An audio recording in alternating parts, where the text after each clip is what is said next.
قرآن کریم کی جو آیت کریمہ آپ حضرات کے سامنے تلاوت کی گئی، اللہ تبارک و تعالی کا اس آیت میں فرمان ہے کہ اللہ تعالی طہارت و پاکیزگی اختیار کرنے والوں کو پسند کرتے ہیں، صاف ستھرا رہنے والے لوگوں کو اللہ پسند کرتے ہیں۔ نظافت، طہارت و پاکیزگی اللہ تبارک و تعالی کے یہاں ایک پسندیدہ چیز ہے۔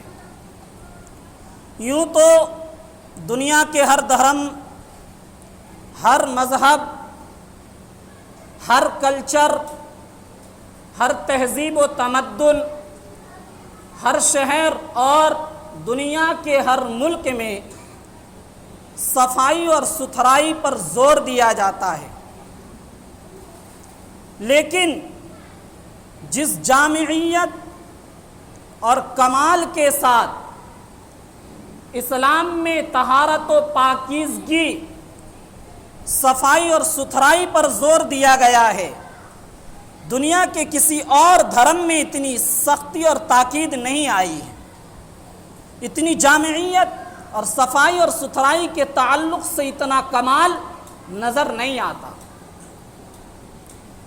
چنانچہ یورپ کے ممالک، یورپ کے شہروں میں، یورپ کے کلچر اور تہذیب میں گلی کوچوں، راستوں، سڑکوں، محلوں اور شہروں کی صفائی اور ستھرائی پر کڑی نظر رکھی جاتی ہے، لیکن دل و دماغ کی صفائی کا ان کے ہاں کوئی انتظام نہیں۔ بہت سے راہب، بہت سے جوگی آپ کو ایسے ملیں گے جو دلوں اور دماغ کی صفائی اور پاکیزگی پر محنت کرتے ہیں، لیکن جسم کی طہارت و پاکیزگی کا ان کے ہاں اہتمام نہیں، لہذا جسم پر ان کے قابل نفرت چیزیں آپ کو نظر آئیں گی اور آپ کو گھن پیدا ہو جائے گی۔ کتنے ہی سائنسداں آپ کو ملیں گے جو ماحول، سماج کی صفائی اور ستھرائی کا ڈھنڈورا پیٹتے نظر آتے ہیں، لیکن اخلاق و کردار، معاملات کی صفائی اور ستھرائی پر وہ زبان نہیں کھولتے۔ بہت سے ڈاکٹر آپ کو ملیں گے جو غذا، خوراک، پانی، کھانے پینے کی چیزوں کی صفائی اور ستھرائی پر لمبی چوڑی لیکچر دیتے ہیں، تقریریں کرتے ہیں، لیکن رزق حلال اور حلال مشروب، حرام سے اجتناب پر ان کی زبان نہیں کھلتی۔ مطلب یہ ہے کہ ڈاکٹر حضرات آپ کو یہ تو کہتے ہوئے ملیں گے کہ صاف ستھرا پاکیزہ چیزیں کھاؤ، گلی سڑی چیزیں نہ کھاؤ، جلی بھنی چیزیں نہ کھاؤ، پانی صاف اور کلین پیو، لیکن آپ کو ڈاکٹر یہ بتاتا ہوا نہیں ملے گا کہ رزق حلال کھاؤ، حرام سے بچو، حلال مشروب پیو، حرام سے بچو۔ اگر اسلام کا اور اسلامی تعلیمات کا گہرائی سے مطالعہ کیا جائے، اسٹڈی کی جائے، تو یہ ماننا پڑے گا، تسلیم کرنا پڑے گا کہ اسلام نے ہر پہلو سے، ہر لحاظ سے، ہر اعتبار سے طہارت و پاکیزگی کا حکم دیا ہے۔ چنانچہ دل و دماغ سے لے کر زبان، کان اور آنکھ تک، لباس اور پوشاک سے لے کر غذا اور خوراک تک، افعال اور اعمال سے لے کر افکار و خیالات تک، گلی کوچوں، سڑکوں اور محلوں، سماج اور معاشرے سے لے کر بادشاہت کی کرسی اور سیاست تک اسلام نے طہارت و پاکیزگی کا حکم دیا ہے۔